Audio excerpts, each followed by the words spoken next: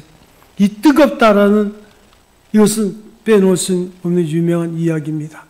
그래서 신앙의 선구자들, 하나님께서 쓰신 대표적인 사람들에 보면 그 뜨거운 회심의 역사가 반드시 있어요. 감리교를 창시하는 웨슬리 같은 경우도 루터의 로마서 주석, 아마도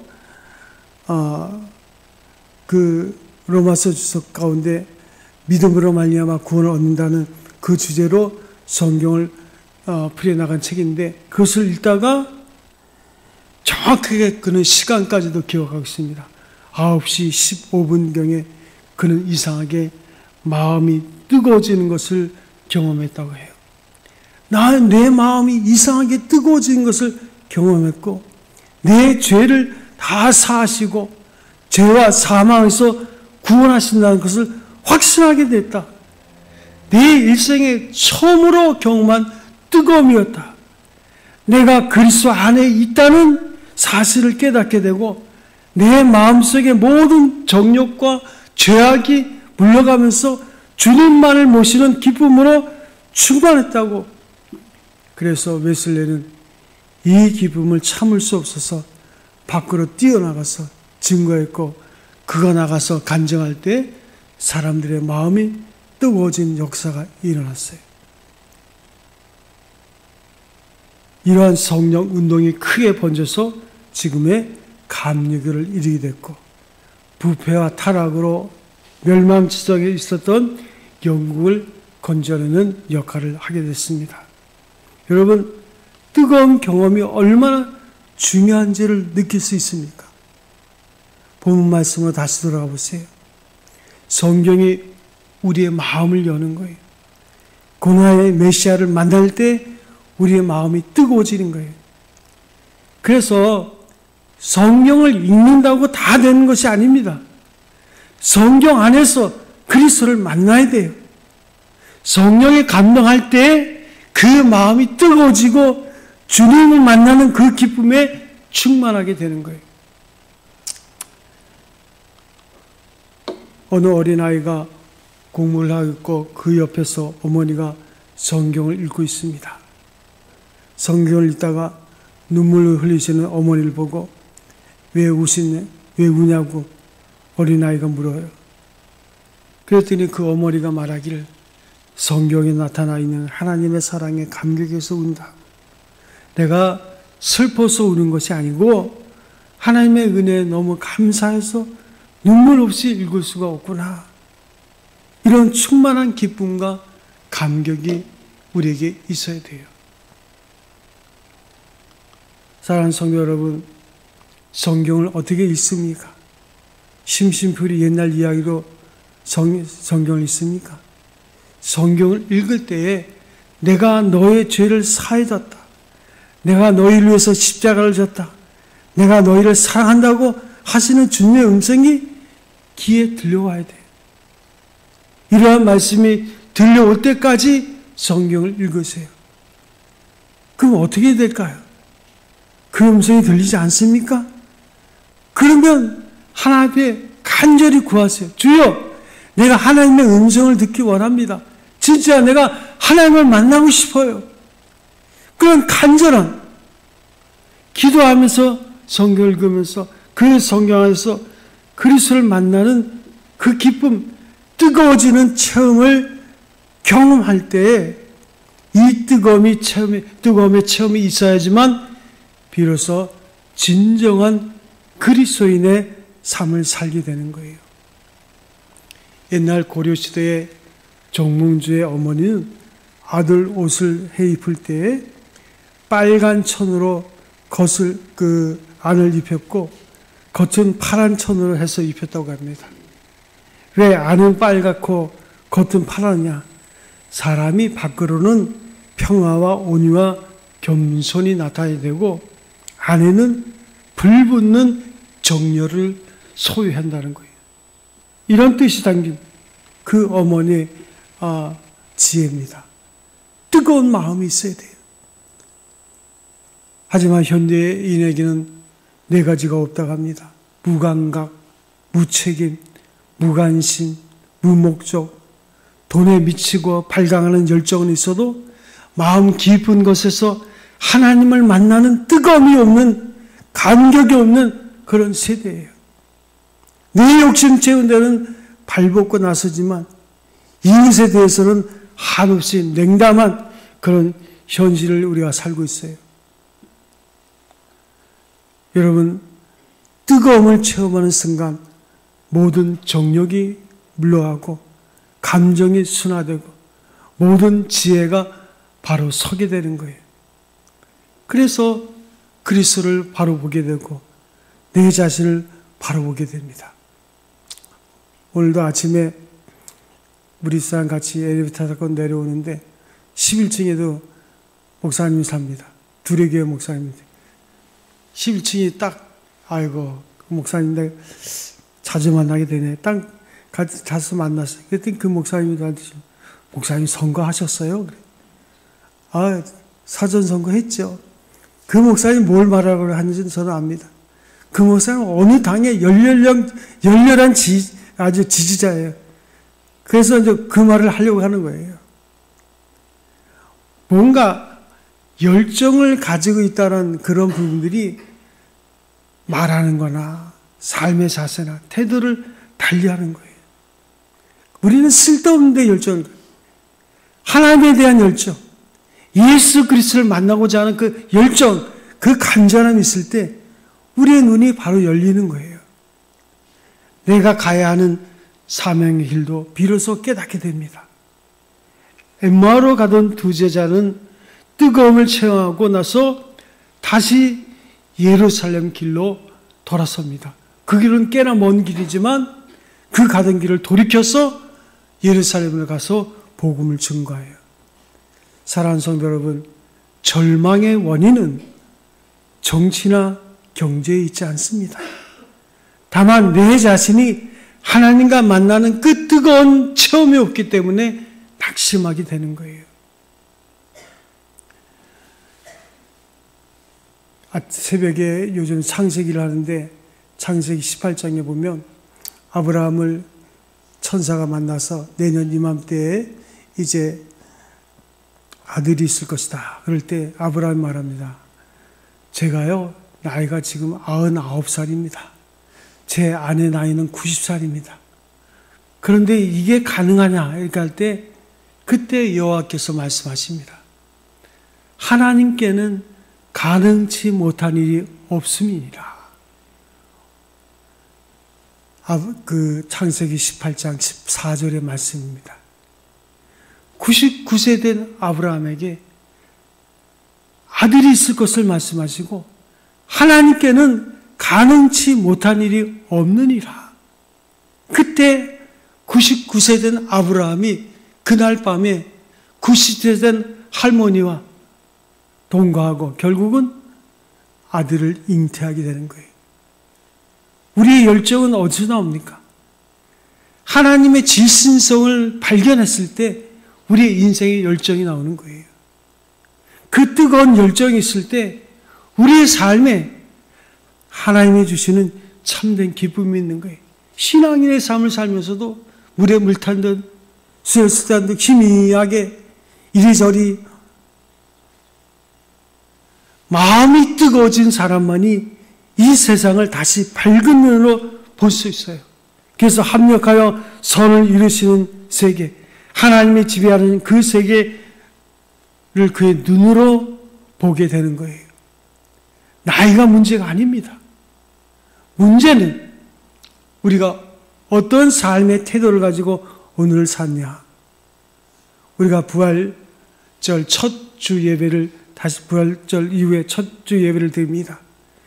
그리스도인 된 올바른 역사 의식으로 우리가 증인의 생을 살아갈 때 그의 하나님의 능력과 영광이 함께 할 것입니다. 사랑하는 성도 여러분, 여러분에게 감히 질문합니다. 여러분 진실로 그리스도 예수를 만나셨습니까? 아직도 그리스도 예수를 적나라하게 만나지 못하고 그리스도를 만난 분명한 고백이 없다면 부르짖으세요. 간절히 구하세요. 하나님은 그 간절한 자, 그 열정적으로 저 앞에 나온 자에게 하나님이 살아계신 것을 보여주시고 그 하나님을 경외하고 믿음 가운데 승리하는 인생을 살도록 인도하여 주실 줄로 믿습니다. 그 은혜가 사랑하는 성도 여러분 모두에게 있기를 주님의 이름으로 축원드립니다.